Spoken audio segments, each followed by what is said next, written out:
And we are live with the Lessons Learned podcast. And since we were already talking about this in before the break, I just want to get this out of and I just want to vent this. We're probably going to talk. I mean, there's not a lot of news. I think a lot of it comes from, the Game Awards, which were last Thursday. We Yeah, talked which about I that before, and we might talk about some of the announcements. Not really who won or who lost, but the announcements, which is really why everybody was watching.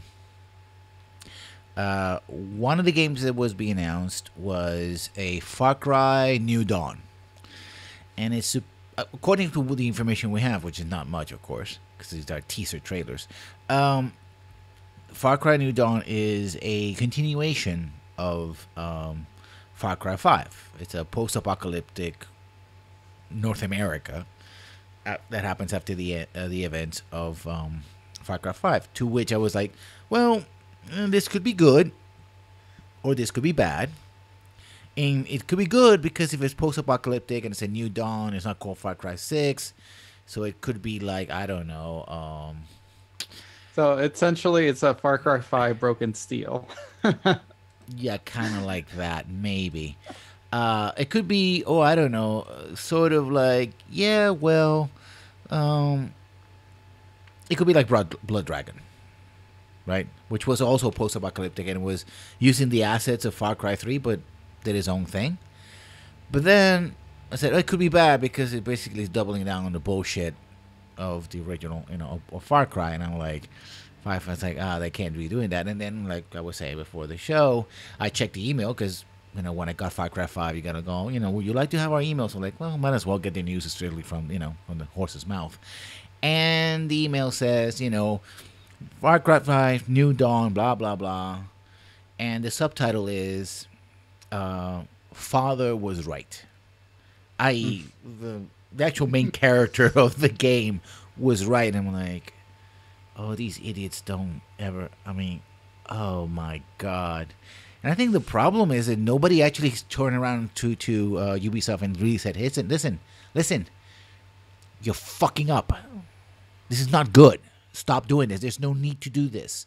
You can't. You have actually done better. You have Blood Dragon. Blood Dragon was good. It was fun. It was interesting. It had a cool little, quirky, wild, kind of stupid story, retro '80s stuff. It was good."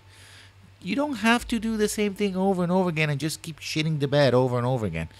I know it's making you money, apparently, but still, I mean, it's a pet peeve of mine. It's like, yeah,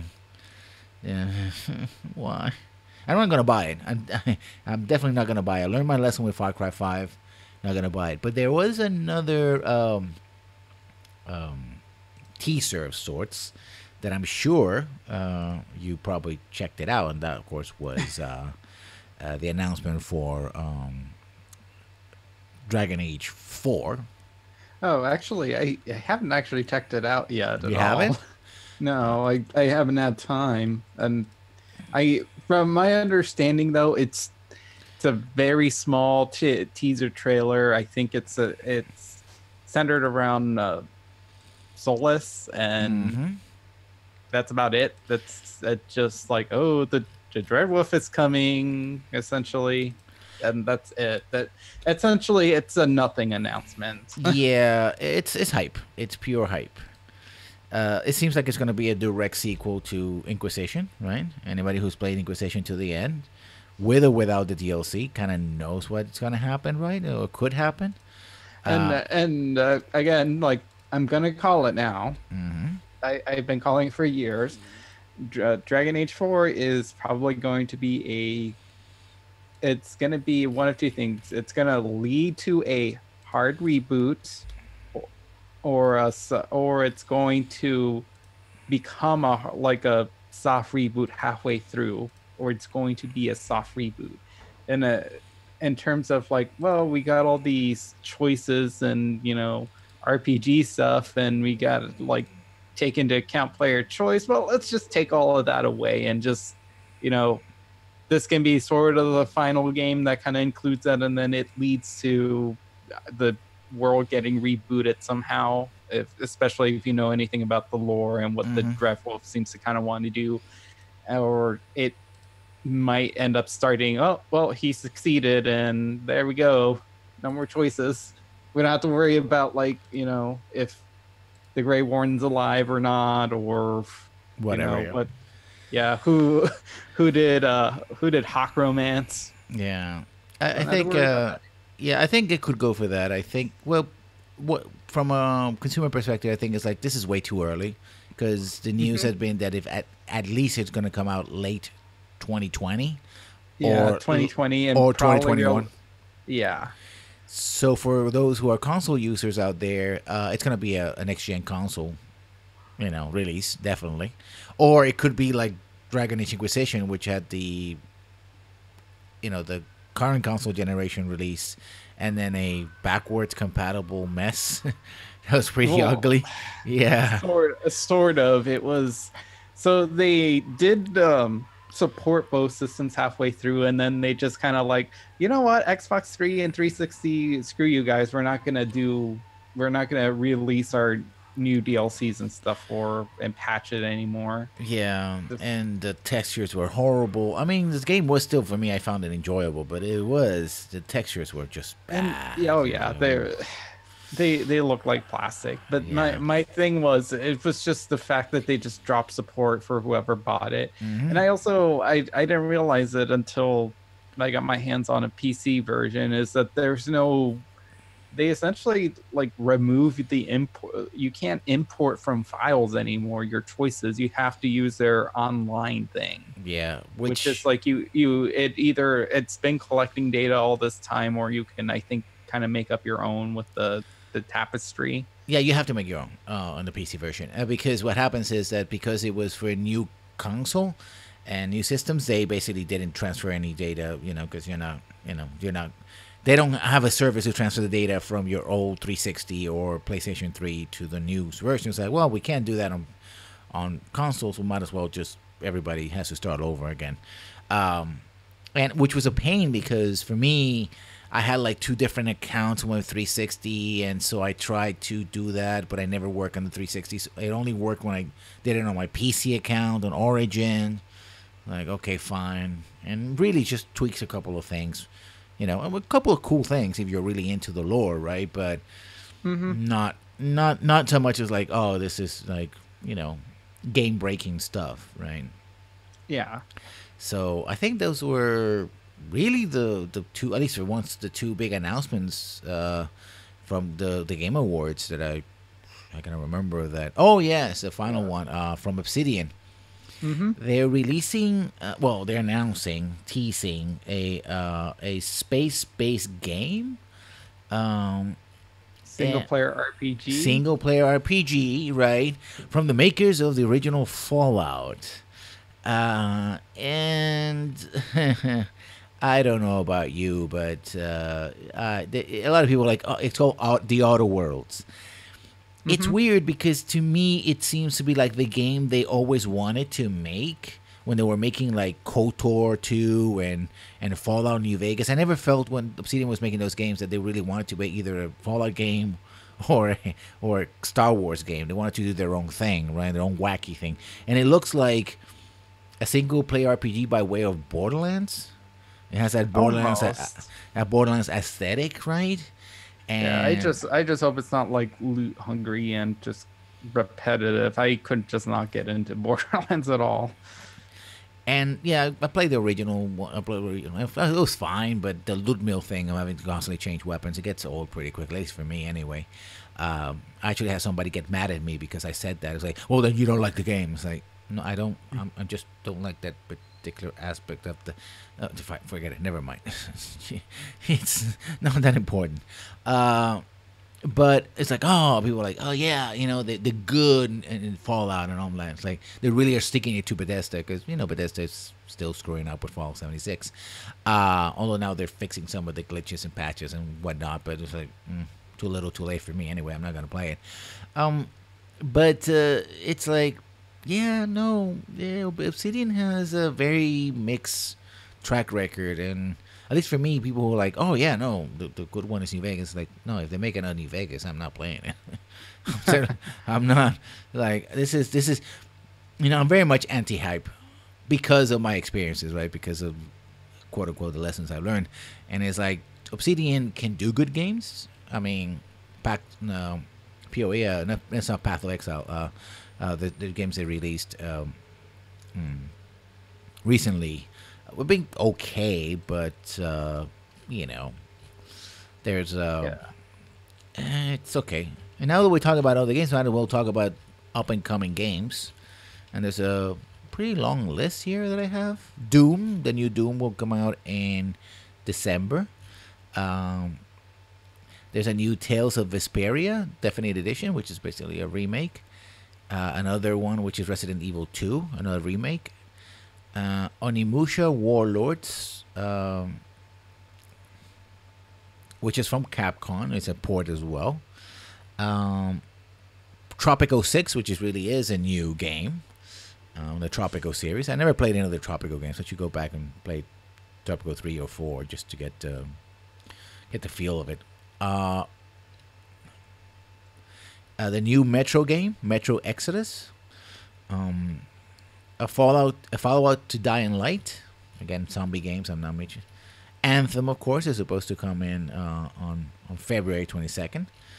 The Division 2, again, not very. Now, Division 2 is supposed to be in Washington, D.C. as opposed to New York. Sekiro, The Shadow Die Twice, from the makers of Dark Souls. It's going to be the Japanese version of Dark Souls. Well, it's a Japanese company, but the theme is more Japanese as opposed to... a lot of sequels. Spelunky 2. MechWarrior 5, Mercenaries. I saw the trailer for MechWarrior 5, and I don't know. It just didn't do it for me. I mean, I'm a big mech kind of... I'm actually playing Battletech right now. Again, Battletech, the game. But it's sort of like, I watched the trailer, I was like, okay, maybe it's... I don't know. Even for somebody who likes me, I like big robots, and I won't lie, but still. And Total War 3 Kingdoms, but the Total War games you have to wait like 3 months for them to fix it, so I wouldn't buy it off the bat right there. Talking about Metro, Metro series, the Metro 2033 film has been canceled because the scripter wanted to Americanize it. This is according to PC Gamer. According to the news in PC Gamer, the rights reverted back to Dmitry Glazkovsky, the author of the 2005 novel on which it was meant to be based. The reason is told VG 24/7 is that the scriptwriter F. Scott Frazier had intended to Americanize the setting by moving it from Moscow to Washington D.C., and it just wasn't working out. I think that's a pretty good reason why not to do that. Yeah, it annoys me that, this annoys me on two fronts. One, that in order for a movie to be successful, it has to take place in America, because if it doesn't do good here, it doesn't do good anywhere, I guess. And I guess two, it's probably true, because apparently Americans can't empathize with people of other countries or that take place in other countries. It's kind of sad. Yeah. Another news is that Nintendo would love to have Red Dead on Switch. I don't think how that's gonna work exactly, because I mean the Switch is a great system, but Red Dead is a pretty intensive game. It's a massive game, so unless they pull a Square Enix and make like the pocket version of Red Dead Redemption 2, like a Squaresoft did for a Final Fantasy 15, with the weird like little chibi thingies that was meant for like a mobile game. Maybe we did talk. I think we talked about the Bethesda privacy breach, right? The Bethesda. Did we? I don't think we brought that up. I think that happened right after. That actually happened pretty much after we did that. So Bethesda, again, more and more problems. When people were looking for a refund for their Canvas bags, which now they're getting the right bags or something akin to it, In the process, they had their personal data released to the wider internet. So, oh, here's your bag, and there goes your privacy. Thank you for playing Fallout 76. Yeah, so essentially, if Bethesda said that, hey, if you ordered the collector's edition, we are going to please fill out a ticket, provide us with all this information. We will get you. We're going to manufacture the canvas bags, something similar to what was promised before, and essentially make it right, which they should have done in the first place before this whole kerfuffle happened. And apparently, as people were looking through tickets and stuff, they would notice that they would have access to other people's tickets for the support. And of course, these tickets would have the information that they were asked to provide, which is phone numbers, names, addresses, where they bought where they bought the collector's edition and what kind of card they used. Although they did say that no passwords and credit card information was leaked, but it still does not look good. But that's just they just can't get a break. Yeah, they just keep throwing it up for some reason. And talking, and a week cannot go by and we talk about layoffs in some company or somebody closing their doors. This comes from December 7th, 2018. There's another round of layoffs from at Daybreak, and they're the makers of H1Z1, which now has been rebranded as C1 Battle Royale because, of course, reasons. The layoffs are about 70 people who lost their jobs, which is about 30% of the total company, which is a lot. A little close to a third of your entire production, staff.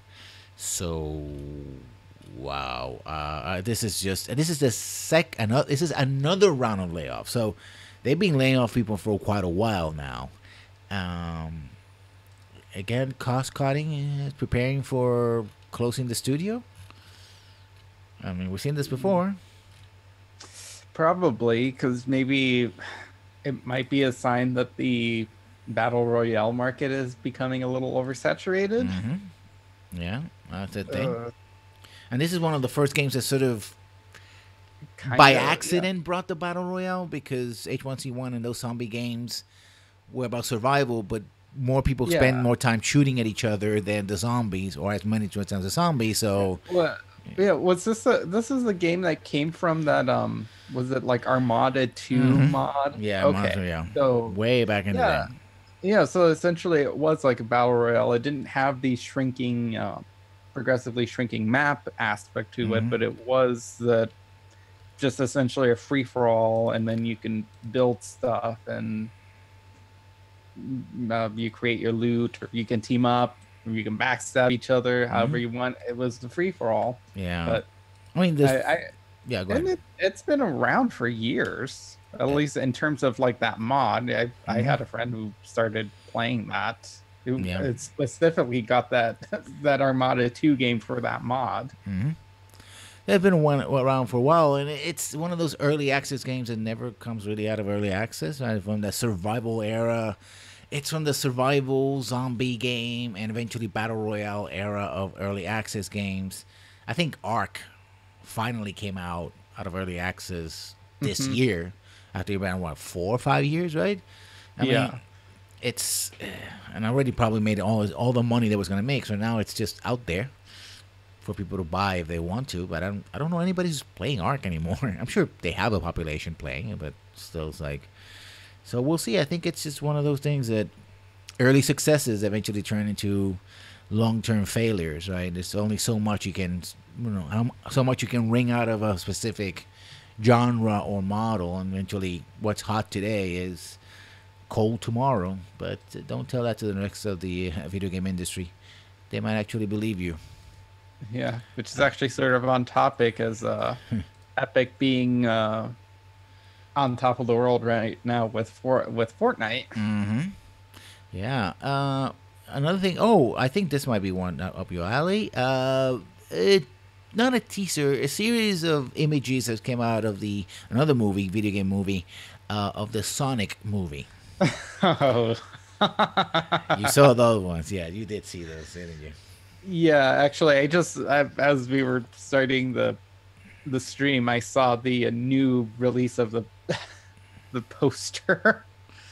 So my impressions of it so far is that Sonic looks like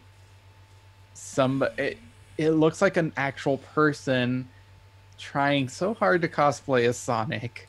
He doesn't have the gloves on though, and he's got like a skin tight blue suit, and then like just the head, like a mascot head that's Sonic, and it's pretty disturbing. Yeah. I mean, this is in the wake of the Detective Pikachu discourse. Some people hated it, some people love it, but it seems that Sonic is more hated than loved. Certainly, people are going like, "What?"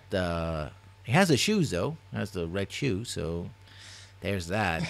The thing about Sonic, it's very interesting because it's even when Sega is no longer a console manufacturer, a direct competitor with Nintendo, it's still then obliquely Nintendo still gets the better of them even today. Because I mean, there's some aspects of the Nintendo Pikachu, the Pikachu movie, Detective Pikachu movie, that are like, oh, that's kind of weird, but it's okay, I suppose. It goes from great to okay, depending on your opinion, whether you grew up with it or not, or you like the models or not, or you think Ryan Reynolds should be in the movie or not, right? But this is like, I looked at it and like, what am I really looking at? Yeah. Well, and the thing is, I think the difference between Pokemon is that Pokemon has been, it got to the top of the world and it kind of stayed there. It may not be at the peak now, but it's still on top of the world. It's still up there. And Sonic had like peaked in like early 1990s and then just fell off the face of the world and kind of stayed there. Like, he pokes his head out every once in a while and everyone's like, hey, we remember you, we remember we'd liked you, we'll give you a chance, and then they get disappointed every time, except for like Sonic Mania. I haven't had a chance to play that game yet, so everyone is just kind of banking on Sonic. It's just because it's Sonic, we give it a chance. But that's about it. But everyone's already been so used to being disappointed, and it's just like we're ready for it. We're ready. Yeah. Versus I say something like Detective Pikachu, which is like, well, it looks interesting, we'll give it a chance, it could be good, it probably will be. Yeah. Oh, by the way, I think I checked this news, which is the let me just Romero really. There was a yeah, this is from the Verge. Doom is getting a 25th anniversary mod from game co-creator John Romero. Will release a free mod in February. There was an announcement a couple of days ago from John Romero's Twitter saying that there will be a new mod called Sigil. It's supposed to be like the final part of Doom, like the stuff that we're working on way back in the day. But you need an original what file from the original Doom? I think you need like an original copy of Doom from like 1993 or something like that, which is, I suppose Yeah, actually, no, that it's not. It's okay. This is just the news from The Verge. Sigil is a work of John Romero, who is widely considered to have co-created the original Doom alongside John Carmack in 1993. Romero developed the 25th anniversary mod over the course of 2 years in his evenings and weekends using Doom Builder 2, a fan-made modding tool used to create and add new levels in the game. The authentic modding style Sigil was released as a megawatt file, the same as any other community mod. It will be released, for free online, and there will also be physical versions in a USB stick that made to look like a 3.5 floppy disk. Yeah. If you pay for the $40 standard edition, you get also a CD containing original song written by metal guitarist Buckethead, who agreed to several of these existing songs to be used in background music across the 9 levels. So those who are fans A Doom. of Yeah. Doom, And actually, yeah, I did get something from in my inbox from Limited Run Games. They have their I think like a collector's edition of Sigil. yeah. It comes with like a coin, a shirt, like this fancy looking box, and art book, the floppy disk USB drive. It is very much in the original. Whether you want to go back to Doom, or if you played Doom and you want to go back to this, it is very much in the spirit of the original Doom. Like the original Doom was shareware, and then you would mail in. They would give a disc or whatever. You find or shareware in the back of a magazine, a CD or a disc or whatever. Disc, right, floppy disk, and it was distributed widely. I think. Well, I guess he has no choice. I mean, if you're gonna make an expansion to Doom, and you're like, yeah, I'm gonna charge you $40 for it, just because people are gonna like, yeah, how about no, right? It's very interesting that one of the co-creators sort of, in a sense, became a fan of his own product and made an expansion in the spirit of being a fan of his own game. So, can we see more of that in the future, perhaps? Who knows? I would actually like to see that. I have some ideas about. We were talking about this on email and stuff, like about, for example, how a spiritual successor to Mass Effect would look like. But that's for another day, I suppose. So do we have any more news? Anything that you've come across? So there was just the thing that Jim reported on the whole Denuvo thing. Denuvo thing, yeah.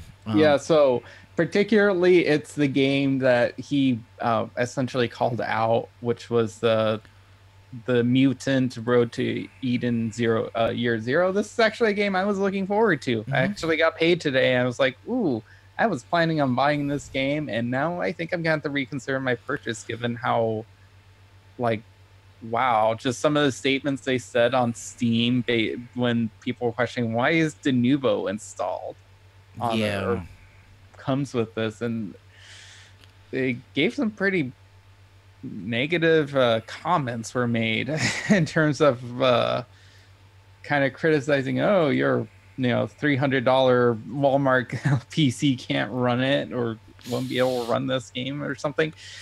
Do you have a mobile with you, sir?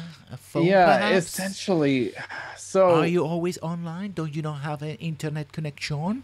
And the thing is, I was planning on buying this for the PlayStation 4, which, so Denuvo wouldn't even be a factor for me. But it's just the fact that, wow, do I really want to support devs like this that are so, I mean, it could also be a publisher thing, but I highly doubt it too, because, I mean, at some point I would assume that the developer could set their foot down and say no.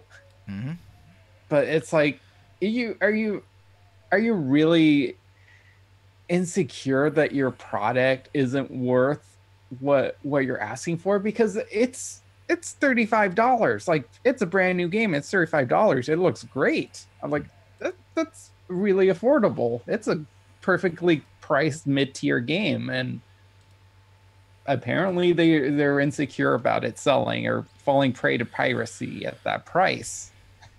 Which just encouraged more piracy, basically. People are like, yeah, oh, okay, fine. Well, then we'll pirate it because we can, Maybe there is something wrong with the game, and I don't want to waste my money, and I might just... Yeah, exactly. Ooh, so what is your game? Maybe it's only 4 hours long? I don't know. Yeah. I mean, the thing about it is, and Jim puts all this, you should check out the Jimquisition, the Jim Sterling channel. Is that this is an old debate about anti-piracy measures and the whole business about it. Many games have been broken by stuff like Denuvo, right? I mean, back in the day where you could, I don't know, you could take two Commodore 64s or two Amigas together and do X copy and copy every disc, and literally you had people that many of the games that they will have these very colorful cracker animations that were more colorful and better sounds than the actual games that were in the disc. That might have been a concern, right? And you had Code Wheels and the like. But at the end of the day, had piracy being that big of a deal, you would have seen companies closing. No Yeah. company has ever said we close our doors because there were more pirated, as far as I know. Correct me if I'm wrong, Chad. There were more copies out there that were pirated than our, that we were able to sell. Like we were Yeah. out pirated. We were pirated out of business, especially I on the mean, producer side, right? I mean, something sort of related. I think I once like read maybe last year that what Game of Thrones is like the number one pirated TV show on online, and I mean, that's like a subscription based channel, and that show probably draws in subscriptions, but I don't see HBO or whoever Showtime. I'm not sure who HBO, makes HBO, it. HBO. That that oh no, well we're gonna have to cancel the show because it's our subscriptions are down. Everyone's pirating the show that everyone loves. Yeah, no. Everyone loves the show, but they're not willing to pay for it, so we're not gonna shell out the money for it. Yeah, that's not happening, and he's not yet. And nobody's been able to prove that anyway. There may be some claims about it, but they're false for the most part. Um, so that's it, unless we have another news. So we go on No, to I think Epic Games now, and our introduction of whether there is a war on Valve, on Steam to be precise.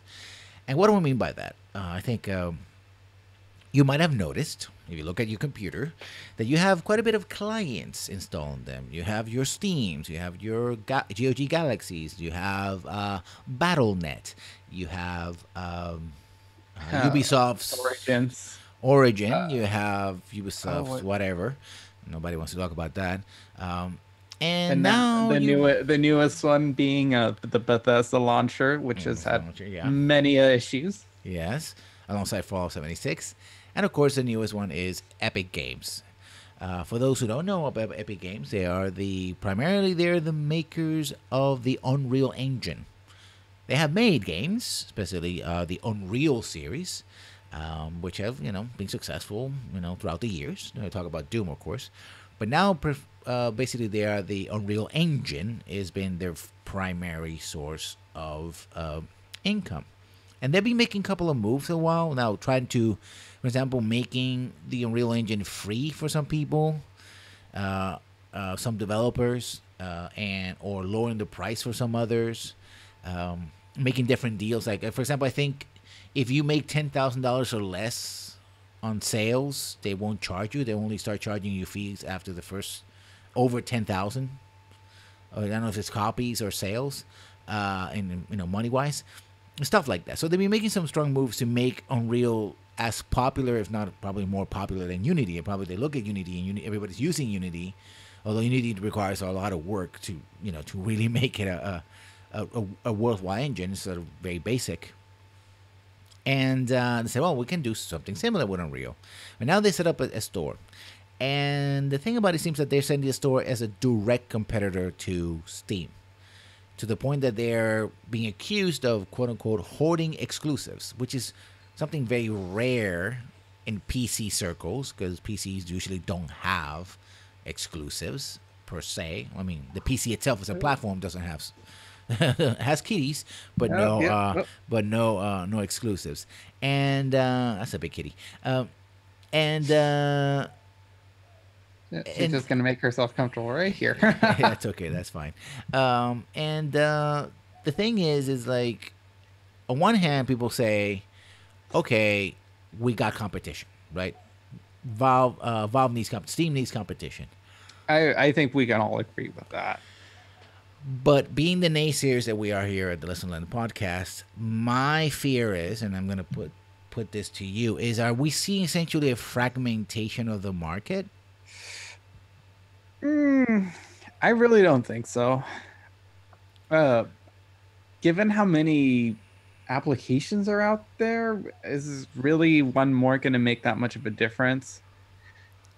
At least the way I see it now, not really. Either it's going to fail in terms of it's going to fall into obscurity, or it's going to do somewhat okay and be around for a couple of years, or it will actually become a really good competitor with Steam, and we might see to essentially launcher competitions, and which could be good for business. It could be good for consumers because I mean, I don't see anyone complaining that like, oh no, this game is just exclusive to like itchy.io. It's not on Steam. Oh Hmm. no. Like, I mean, granted, you don't need a launcher for those games. Yeah. Well, I think the reason why I'm saying this is not just because of Epic. I think Epic is the one that, but now they have Fortnite, of course, and they had also privacy problems as well with Fortnite and what they disclose, and who can have the data and all of that. Uh, Yeah. but I think the reason for me saying that is that because you have Origin, because you have BattleNet, because you have all these, everybody sort of, all the big publishers, and I guess Epic now wants to position itself more of a publisher as well, in a Mm-hmm. sense. They're sort of pulling to their side, right? Oh, you wanna buy the latest, the Far Cry game, or of well, you could have to go through, even if you buy in Steam, you have to use our own client. So you have to have two clients, at the Steam client and then our own client, at least at the beginning and all that. And you have to install it. You want to buy an EA game, we'll have to go through Origin. Like I think we talked about how they mess with the original Mass Effect and they change things around in Steam because they want essentially to move it to Origin, but you can still buy Mass Effect, the original Mass Effect in Steam, but Mass Effect 2 and 3 are now in Origin. Yeah. So Actually, like Mass Effect 2 is on there, but it's you can't buy the DLC for it. yeah, and so if you want to play Mass Effect with all the DLC, then you have to get the Origin version, right? So you have to Yep. sort of, if you want the complete edition, then you have to sort of, well, go to Origin, right? If you want to have them all under one roof, right? That convenience. BattleTech is now seeing a lot of Activision games coming in, although Origins is also selling a couple of Ubisoft games, but not all of them. So it's sort of, I mean, if we're talking about true stores, like say Steam and GOG, right? They're storefronts. You put your game out there, and of course, publishers and developers have a, and have a choice. Or should have choices, right? That's always pretty good. But thing is, if, and I think there's something that comes from console, I suppose. But consoles, most releases from consoles are now universal, which is ironic. The third-party publishers, unless you really are Nintendo, is the only one that really has the primary first-party platform. But for PC, they're all available. But first of all, you have to all load these clients, and I hate Yeah. having just another and another client and another client taking just space where I barely play these games, right? Yeah. And So I can see that complaint, but I guess it's not exactly like you're having to go out and buy another console or buy a new computer for it.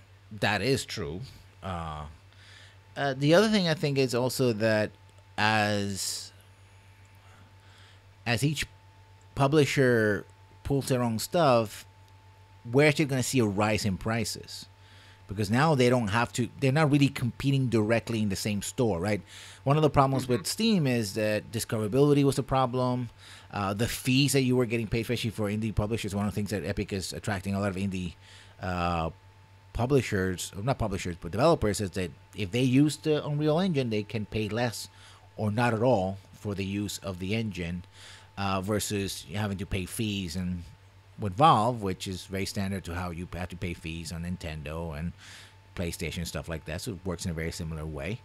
Um, and but my take on it is that we're really not going to see a lot of um, price drops, especially if, which is one of the things about Steam, that you have quite a bit of price drops, Yeah. especially if you move to the sort of game as service. Yeah. It's almost like, I hate to bring it up, like our current president, he's kind of hoping that this is going to be trickle down economics. Like, oh, if the developers, don't have to spend so much money on getting the license for the engine, and the publishing, because we're the same makers of the engine as publishing it, and it's easier. They don't have to charge as much to the consumers, which is not necessarily true. Mm-hmm. If people are still willing to pay $60 for the same game, and they're willing to like sit on that price for a while. Why wouldn't they? To make more money. Yeah, and the lack of support in one area is like, oh, because they want to have more control about their own libraries and publishers, they can do stuff like, oh, you're playing on Steam, it's over, or you're supporting a GOG, and we're gonna, oh well, we're not gonna support that, so bye bye, you got to go through our store now, whatever, and that can be a problem because I already paid for the game, and the whole idea that you actually don't own games, I think, comes from Yeah. as well. So, um, And yeah, go ahead, yeah. and I think one of the things too is that, I mean, maybe I think this Epic Games launcher has to be like really fantastic, has to be really good, because I think Steam has the benefit of being around longer.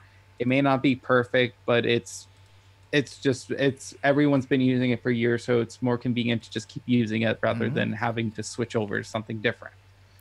I think what's going to happen is somebody, if they haven't done so already, somebody's going to develop an engine aggregator, like you see, like social media aggregators. Yeah. Like where you go, oh, go here, and we're going to have all your engines on under one roof, because that's one of the things. Like, for example, I'm streaming, and in order to avoid having a lot of drop frames, stuff like that, I can't have GOG, Steam, and Origin at the same time running. And even in very powerful machines, because it's a matter of bandwidth, right? And so, oh, I'm gonna stream something from this. I gotta take down. It's the lack of convenience. It's easy, just unclick and click and whatever. But it's like 4, 5, 6 extra steps. That one of the things about Steam was that it was convenient. You go to Steam, you buy it, you get it, and that's done. And also, again, Steam when it started was just horrible. Steam when it started was a spreadsheet. It was an orange, black, yellow spreadsheet that you could hardly keep connected to, because it kept dropping you, especially in the early days. And by the way, the way it came out was that through Half-Life. Like, if you wanted to play later versions of Half-Life, you had to go through Steam. And obviously seeing kind of the same tactics used by these other agents as well, other publishers. Like, well, you really want to play this game, the only real, it's not that they're not really offering better deals in the long run, right? These deals are like, oh, we get free games. Well, not really, because you have to subscribe and pay a monthly fee. So, and one month we can have these games, and then next month we don't have them. So if you're not, keep your eye on the ball, then you lost them, right? And stuff like that. Yep. And the only good news might be that it might force Steam to, once again, because Steam doesn't change unless they're forced to, might force Steam to change things behind the scenes, like offer bigger, cut. Give more profit, especially to indie developers. Lower their cuts, make things more streamlined for a lot of these things. Do a better offline, playing offline, make it easier, so that, oh, you bought this game, you have it online, we have no problem with that, right? And also reminds me of the Steam Box. Remember the Steam Box? People were like, why the Steam Box was supposed to be a thing, and what's Steam OS? And now I'm thinking that maybe somebody in Steam was like, well, we are facing greater competition. How do we deal with that? Oh, if we have this exclusive box as Steam on it, and just like a console, basically it's a PC on a box, people, when I said this before, people buy the Steam box, it has already Steam installed and it's Steam OS. And just like a console, you automatically go there and buy from Steam. Yes, it's a PC, so you could have a browser there and go somewhere else and buy whatever. I mean, you could do the same thing in Nintendo. You have browsers. You could actually go to Google and through whatever browser and go to Amazon and buy a game if you want to. But most people don't do that because you have to go outside of the ecosystem. But that failed for Valve. I mean, what's the last time you heard anybody even considering a Valve box? a Steam Yeah, box. actually, didn't they announce like a couple weeks ago that the Steam box was being discontinued? Hmm. And actually, the funny thing, there's a Walmart that we like would go by, and there was actually kind of the competitor to the Steam box was like an Alienware like streaming box of some sort. Uh, this Walmart would have like the display in the kiosks there with the Alienware symbol and stuff. Never had any items in stock and didn't even have like the display set up. Like there wasn't the like a demo running there or anything, or the actual Steam box or the Alien box there. It was just here's the placeholder. This is where it should be. So I don't know if those actually ever caught on to, I guess, just people with a glancing interest in gaming, and not so much a someone who would be hardcore PC gamer, but on my TV.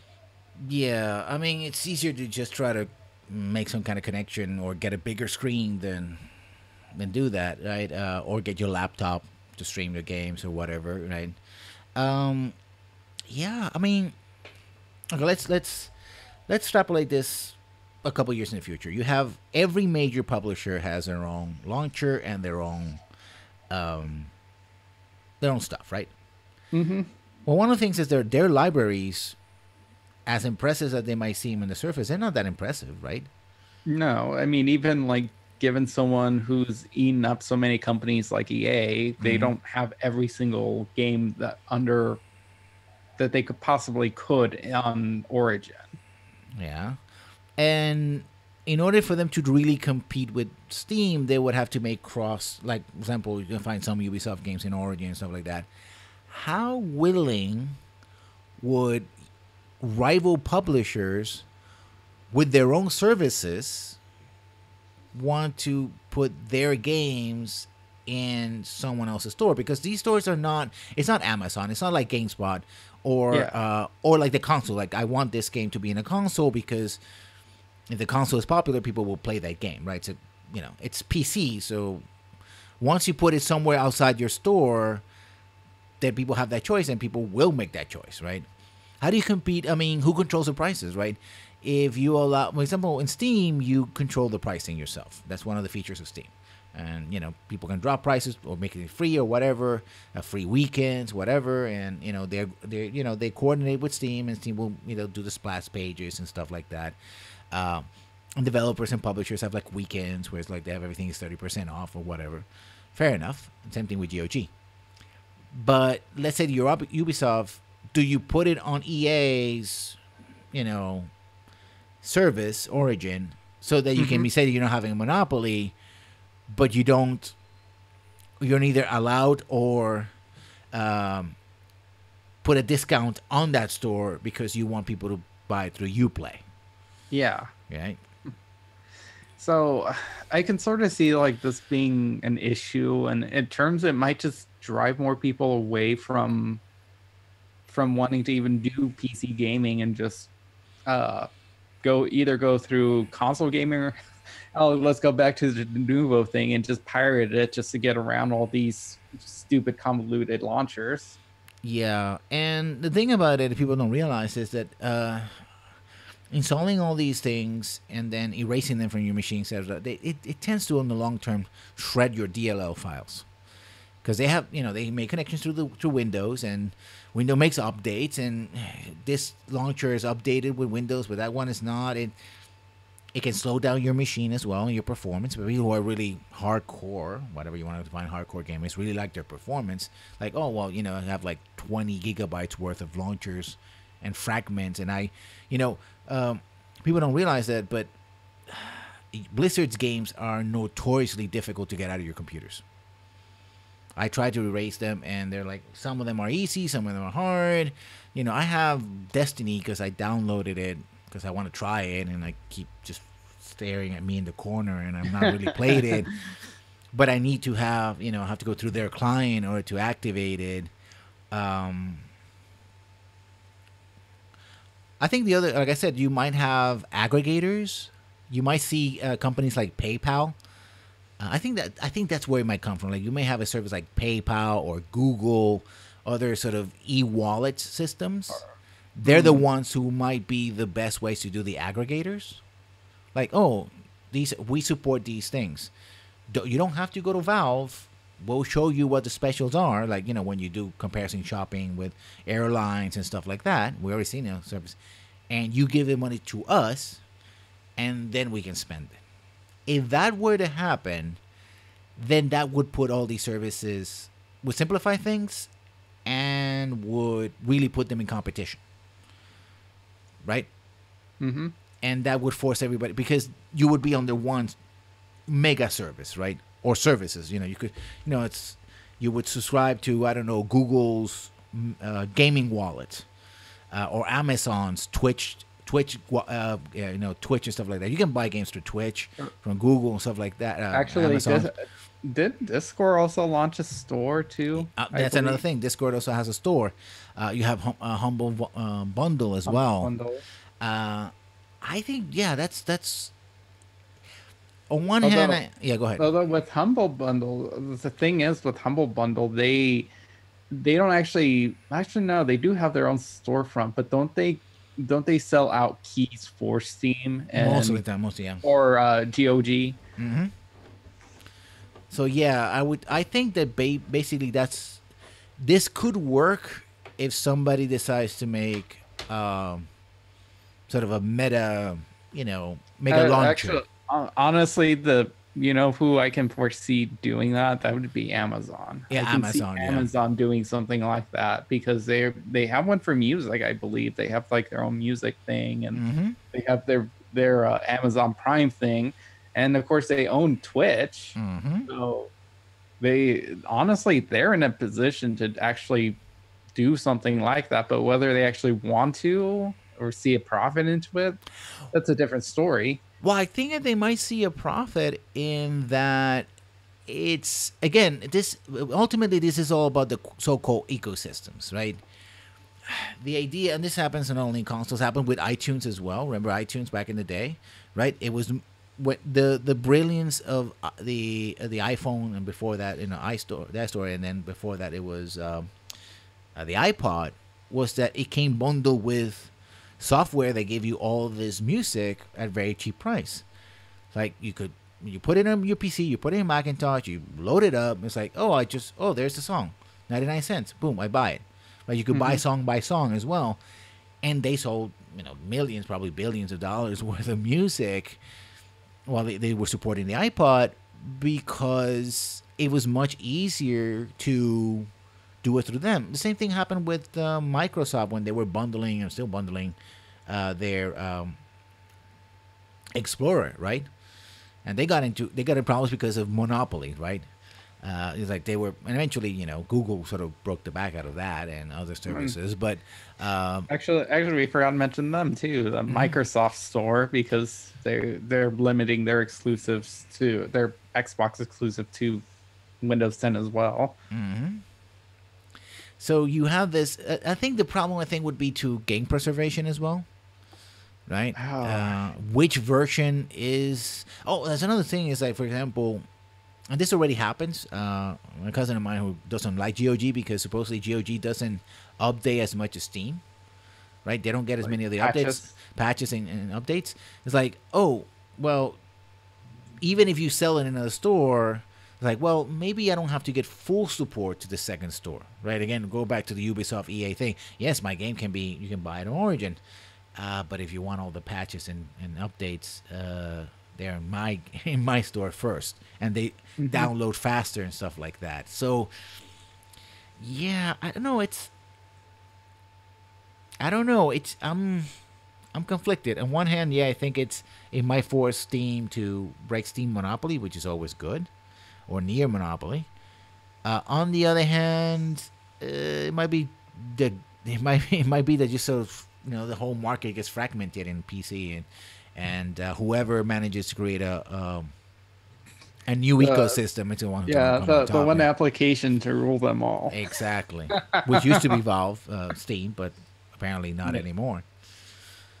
So those are my concerns. Whether they're overblown or not, well, it's well, and of course with There's that video I linked to you that Young Yeah was actually looking at Epic's like privacy things. He was going through an article that was concerned about raising some concerns about their privacy settings that kind of had some iffy language in it in terms of like what they do with your information.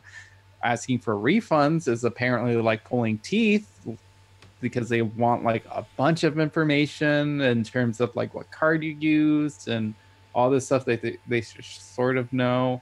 And there might be concerns that their policies may not actually aren't legal in terms of the the Europe's like European Union. yeah, the European Union laws. So I mean, that's a kind of an issue that they're probably going to have to iron out if it's all of that is actually true. So that's also another concern when you have all these applications that you need to provide private information to, and you're having to put yourself out there more. There's always those chances of something happening, these leaks happening, or as we saw with like Bethesda. Or just the fact that you're having to give so many people your information that they can do whatever they want with it. Yeah. And it does happen all the time. We've seen it many times before. Just you were just mentioning Bethesda being one of them. So yeah, I don't know. I mean, I guess I still have to think about it a little bit more and think why is it that it just sort of rubs me the wrong way beyond the I don't want to put another program in my game in my computer. God damn it, another client.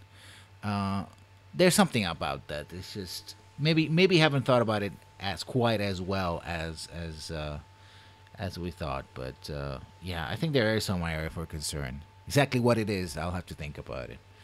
So I think that's it for today. Chapelmon, where can we find you on the interwebs? You can find me at Chapelmon pretty much everywhere. I am Chapelmon underscore Aragon on Twitch and Twitter, and I'm primarily on YouTube under Chapelmon.